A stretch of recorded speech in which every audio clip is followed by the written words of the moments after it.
Hello everyone. आज हम आपसे बात करने आए हैं और मुझे यकीन है कि आपको मेरी बातें पसंद आएंगी। उससे पहले आपको ये थोड़ा सा 10 मिनट का वीडियो देखना होगा, फिर मैं उसके ऊपर आपसे बात करूंगी। सीएमएस के विद्यार्थी आज दुनिया के कई देशों में महत्वपूर्ण पदों पर आसीन होकर विश्व कल्याण और समाज सेवा का कर्तव्य निभा रहे हैं। इनमें से ही एक विलक्षण प्रतिभा के धनी छात्र थे विश्रुत जैन।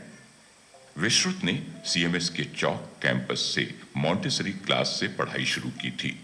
विश्रुत के माता पिता सीएमएस की भौतिक शिक्षा के साथ साथ सामाजिक और आध्यात्मिक शिक्षा प्रदान करने की पद्धति से बेहद प्रभावित हुए।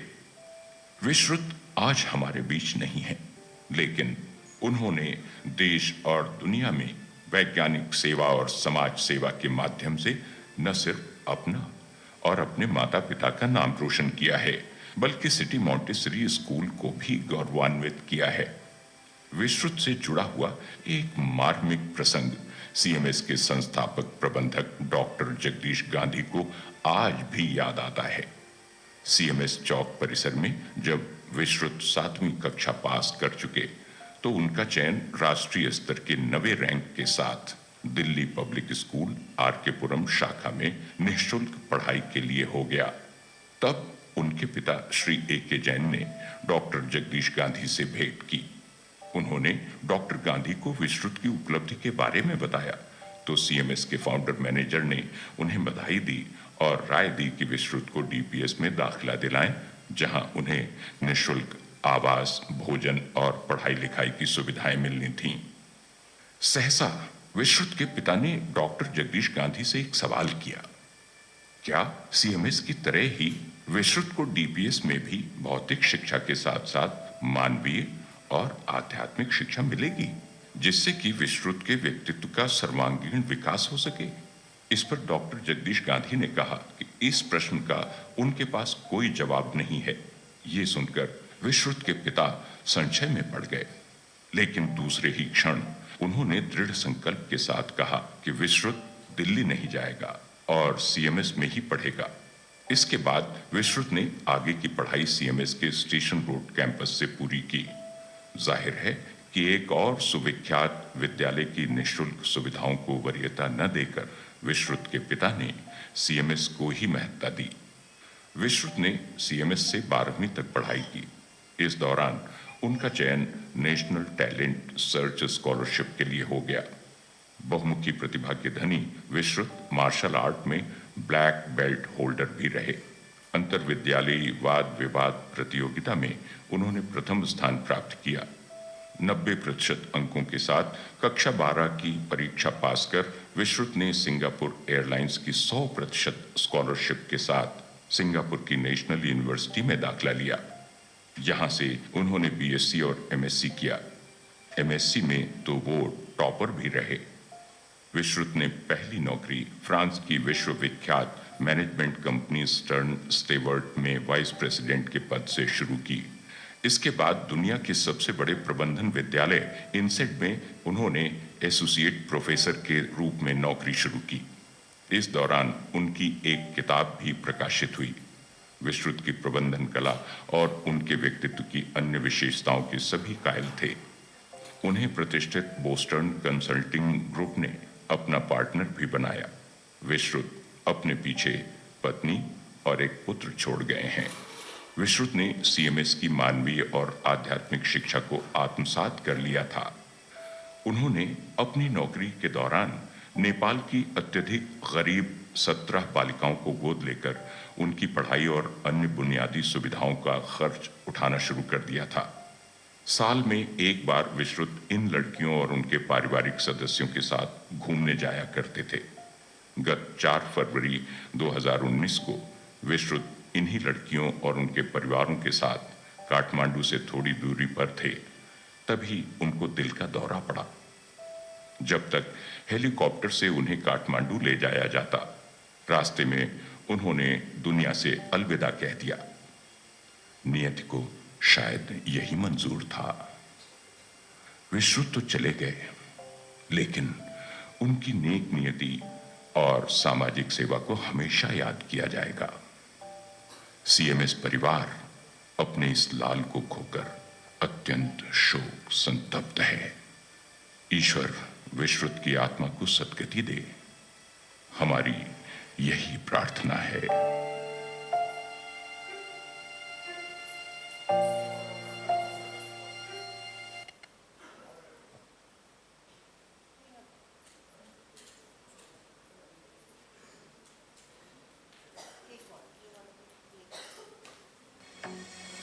The legacy KYC process for corporations is inherently complex and inefficient.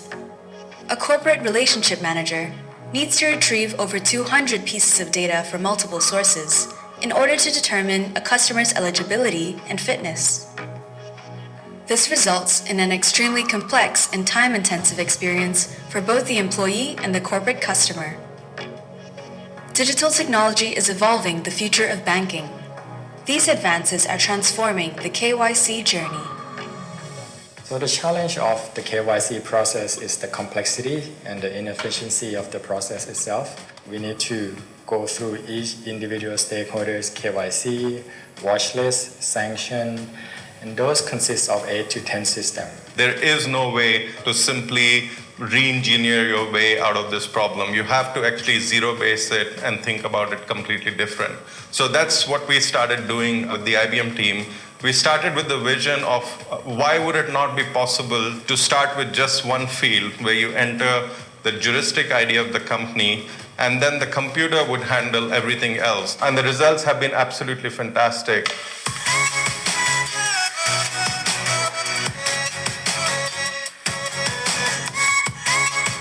This is a state-of-the-art experience for SEB customers. We've developed this application from the ground up, transforming pain points into solutions. We've embedded new, invaluable features to create a seamless customer-to-employee experience. They are very happy with the new process we introduced to the market.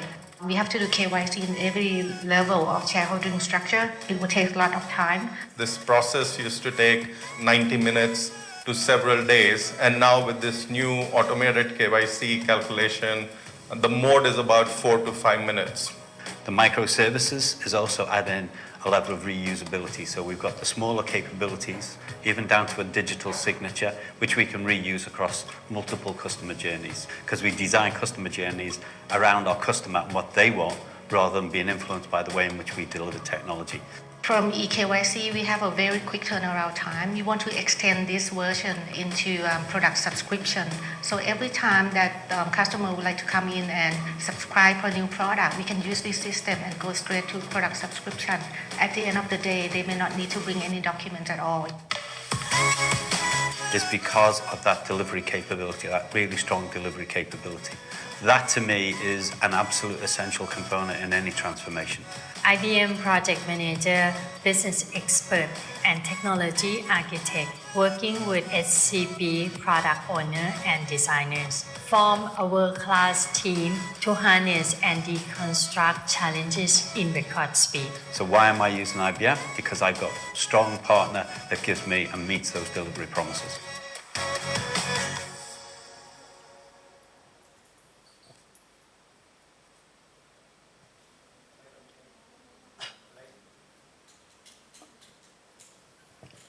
Yes इसको दिखाने का मुझे ये movie film अपने बेटे को promote करने का कतई नहीं था।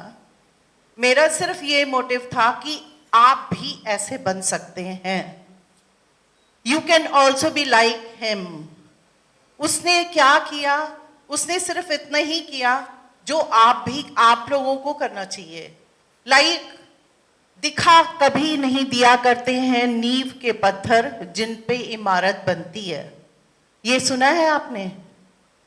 आपको इमारत बनाने के लिए अपनी नींव को स्ट्रॉन्ग करना पड़ेगा। उस नींव को स्ट्रॉन्ग करने के लिए हमारा बेटा जो था वो बहुत ही ज्यादा हार्ड वर्किंग था। वो इतना हार्ड वर्किंग था कि जब वो एग्जाम देकर सिंगापुर से आया तो उसकी आईज के नीचे ब्लू हो रहा था। देन मैंने पूछा कि तुमने क्या किया है, ये तुम्हारा ये बुरा हाल क्यों हो रहा है? तो कह रहा था कि A++ लाने के लिए यही करना पड़ता है। इतनी मेहनत करनी पड़ती है, तब आप उस लेवल पे पहुंचते हैं। पर उस लेवल पे पहुंचने के लिए आपको सबसे ज़्यादा इम्पॉर्टेंट क्या होता है कि आपको अपने गोल का डायरेक्शन तय करना पड़ता है कि आपका गोल है क्या। क्योंकि यहाँ पे सब मैनेजमेंट के बच्चे हैं और मैनेजमेंट में ही उसके अंडर में 26 मैनेजमेंट हार्वर्ड के मैनेजर्स उसके अंडर में काम करते थे, जबकि he was not a manager, he never did MBA, but he worked so hard to go to that extent कि उसके अंडर में 25 MBA जो हार्वर्ड के ग्रेजुएट्स थे वो काम करते थे। तो अब बात ये है, सिर्फ आपको मोटिवेट करने के लिए है कि आप लोग भी ऐसा कर सकते हैं और इस दुनिया में कुछ भी इम्पॉसिबल नहीं है। इसको करने के लिए आपको क्या क्या करना होगा ये आपको खुद तय करना पड़ेगा। ये कोई इंस्टीट्यूट तय नहीं कर सकता, कोई पेरेंट्स तय नहीं कर सकता। सिर्फ आपको एक इंस्टीट्यूट आपको सिर्फ ये बता सकता है, पेरेंट्स सिर्फ आपको बता सकते हैं कि आपको हाई लेवल पे पहुंचने के लिए क्या करना है, पर उसको करेगा कौन? Who will do it? बताइए, who will do it? You people will do it. You have to decide what you have to do. आपको तय करना है कि आपको क्या करना है। तो सबसे पहले मैं अपने स्टूडेंट्स को बताती हूं, पहले नंबर पे love yourself. What do you understand by love yourself? कोई बताएगा मुझको क्या? Please raise your hand. थोड़ा इंटरेक्टिव करते हैं तो थोड़ा इंटरेस्ट आएगा। Can you tell me anyone कि लव योरसेल्फ से क्या मतलब है? No one? Anyone? No.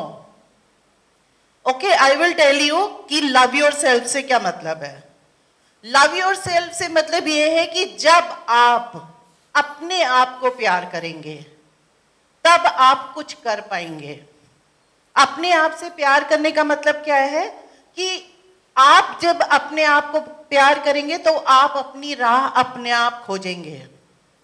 आपको लगेगा कि मुझको एक दिन बहुत ऊपर जाना है, तो वो आप डिसाइड करोगे, नो वन एल्स। कोई आपके लिए दूसरा डिसाइड नहीं करेगा। और अगर आप अपने को प्यार करोगे तो आप अपनी हर एक चीज को प्यार करोगे। तब आप अपनी हेल्थ को प्यार करोगे, तब आप अपने गोल को प्यार करोगे, तब आप अपने डेस्टिनेशन को प्यार करोगे, तब आप अपनी जर्नी को प्यार करोगे। आपको समझ में आ रही है ये बात? अगर आप अपने को प्यार करेंगे तो आप सबसे पहली क्या चीज इंपॉर्टेंट होती है कि कीप योर सेल्फ फिट। अगर आप अपने को फिट नहीं रखेंगे तो आप कभी अपनी डेस्टिनेशन पे पहुंच ही नहीं पाएंगे। तो लव करने के लिए सबसे पहले किसी को लव मत करिए, फर्स्ट लव योर सेल्फ। अपने आप से प्यार करें, अपने आप से प्यार करें, अपने बारे में सोचें, क्योंकि जब आप अपने बारे में सोचेंगे तब आप सोसाइटी के बारे में सोच पाएंगे। आप सोसाइटी को क्या दे सकते हैं?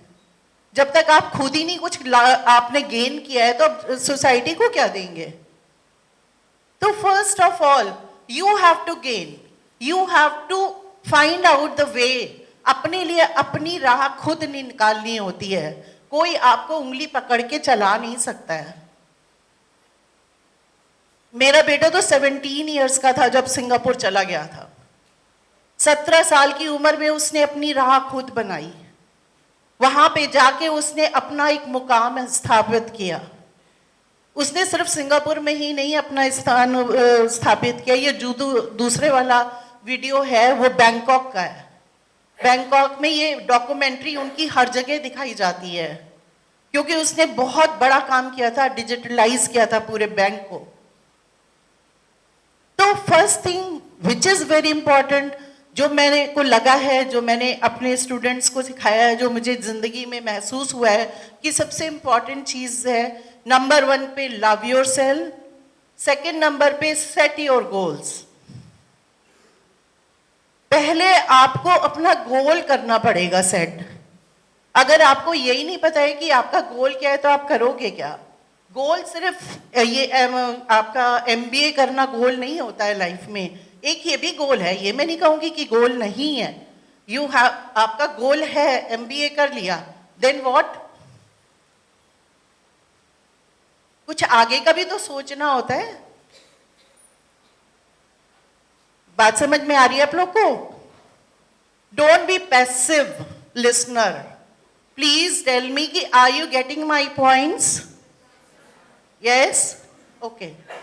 तो आपको अगर अपना सेट गोल करना है तो आपको अपना लक्ष्य पता होना चाहिए और आपको अपने बारे में भी पता होना चाहिए।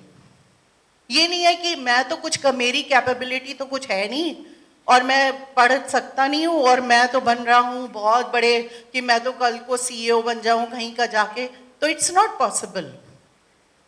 You have to find out yourself first, then set your goal. And find out करने का एक बहुत सिंपल तरीका है जो ऑलवेज मैं आई टेल माई स्टूडेंट्स कि take 5 minutes for yourself. Get up in the morning, sit quietly, close your eyes, then find yourself. तब अपने आप को पहचाने, अपने आप से पूछे क्या मैं ये काम कर सकता हूं? यस, और always find, you will find the answer if your inner voice always give you the answer। अगर आप अपने लिए सोचेंगे, अपने आप को आप अपने आप को सजेस्ट करेंगे, then you will find your goal। and that is very important कि पहले अपने आप को पहचाने, अपने आप को प्यार करें। ये बात शायद आप लोगों को शायद किसी ने शायद बताई हो, आई डोंट नो, बताई होगी ऑफ कोर्स। तो सबसे पहला काम अपने को प्यार करना शुरू करिए।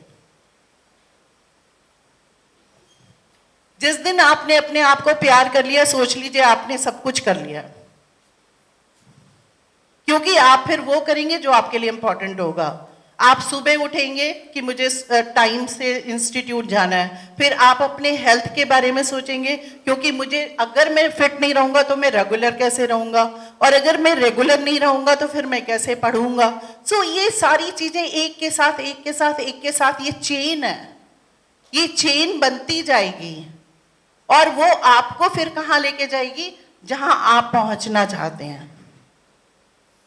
तो first find your love yourself, then find your goals and then enjoy your journey and always make a small goal। don't make a, आपने गोल बना लिया, इट्स ओके कि मुझे एमबीए करना है, but how and why, these two words are very very important। how and why you want to be MBA student, why you want to be MBA, to get in MBA। ये भी तो एक पूछना चाहिए अपने आप से कि मैं क्यों चाहती हूं मैं एमबीए में आऊं। आप एमबीए करना चाहते हो पर कोई आपका आगे कोई मतलब ही नहीं है करने का। तो फर्स्ट जो भी कुछ करना है उसके बारे में पहले से सोचना बहुत जरूरी है। You have to find out why and how. जब आपको व्हाई मिल जाएगा तो हाउ भी आप तो कर ही लोगे। आपको टाइम से स्कूल आना है, आपको अपने टीचर की बात सुननी है, आपको उनके ऊपर अटेंटिव होना है, आपको अपना होमवर्क पूरा करना है, आपको अपना 100% देना है। आप एमबीए तो पास हो ही जाओगे। अगर आप एमबीए में एडमिशन लिया है तो कल को एमबीए बन के ही बाहर निकलोगे। पर फिर देन व्हाट? सोचा ही नहीं मैम, उसके लिए भी सोचना है। आपको ये भी सोचना है कि मुझे एमबीए करने के बाद मुझे और क्या करना है। मुझे किसी कंपनी में जाना है, मुझको सीईओ बनना है, या मुझको समाज के लिए काम करना है, व्हाटएवर है, ये आपकी अपनी चॉइस है। कोई किसी को फिलैंथ्रोपिस्ट नहीं बना सकता है। अगर आप नहीं बनना चाहोगे तो कोई नहीं बना पाएगा। ये इनर वॉइस है आपकी जो आपको प्रेरित करती है कि आप क्या करना चाहते हो।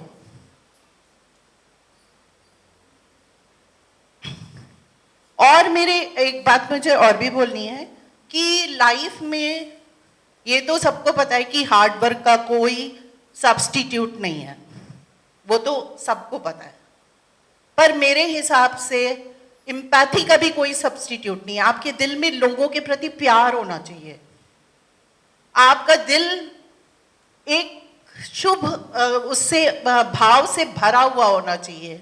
आपको दूसरों को देख के आपके दिल में दया होनी चाहिए।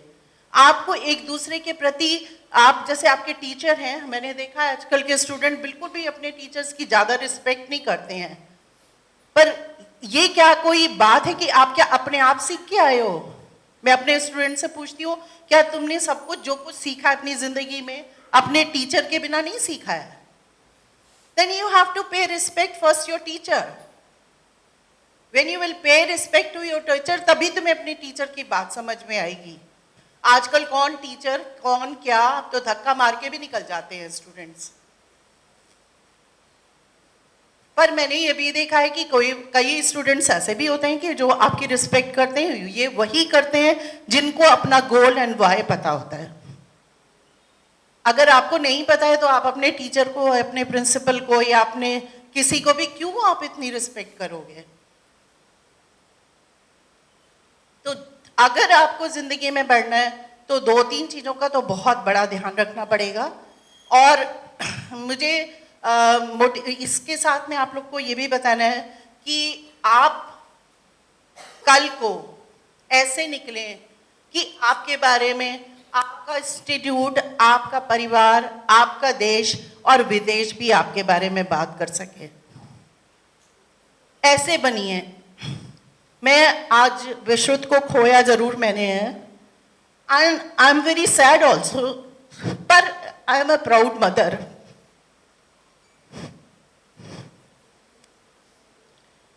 उसने अपने देश में तो विदेश में भी अपना नाम किया। उसके ऊपर कई बुक्स लिखी गई हैं। आज एक इकिगाई बुक है जिसमें उन्होंने टोटल 2500 लोगों में से 25 लोगों को छांटा है और उसमें विश्रुत भी है। तो आप ऐसे बनो। वो मेरा बेटा, मैं इसलिए नहीं कह रही हूँ, वो इन लखनऊ में से सिर्फ 2 बच्चे चुने गए हैं, इंडिया में से 3-4 बच्चे सिर्फ चुने गए हैं जिनको उसमें उन्होंने जो है फीचर किया है। बुक का नाम है इकिगाई। और मैंने भी अपने बेटे के ऊपर एक बुक लिखी है, sky is not the limit, क्योंकि उसकी हर चीज इट वाज सो, मतलब उसका हर चीज इतनी प्रेरणा देने वाली है कि आप लोग में से हो सकता है कोई मोटिवेट हो जाए सोच के कि मुझे भी उसकी तरह से ही बनना चाहिए। तो आप अपनी जिंदगी को बनाने का अपने ऊपर जिम्मा लीजिए, ना अपने टीचर के ऊपर, ना अपने पेरेंट्स के ऊपर। टीचर का काम सिर्फ पढ़ाना ही हो सकता है, उसके आगे कुछ नहीं होता। आपका काम है अपनी जिंदगी का जिम्मा खुद लीजिए और फिर जो बनना चाहते हैं वो बनिए और जो करना चाहते हैं वो करिए। तब आपके भी पेरेंट्स इस तरह से खड़े होके प्राउडली आपके बारे में बात कर पाएंगे। जिंदगी बड़ी होनी चाहिए, लंबी नहीं होनी चाहिए। आज मेरे बेटे की जिंदगी लंबी नहीं है, पर इतनी बड़ी हो गई है कि यहां से लेके बैंकॉक से लेके अमेरिका तक उसके बारे में लोग बात करते हैं। तो आप भी अपनी जिंदगी को बड़ी बनाएं, लंबी मत बनाएं। Thank you.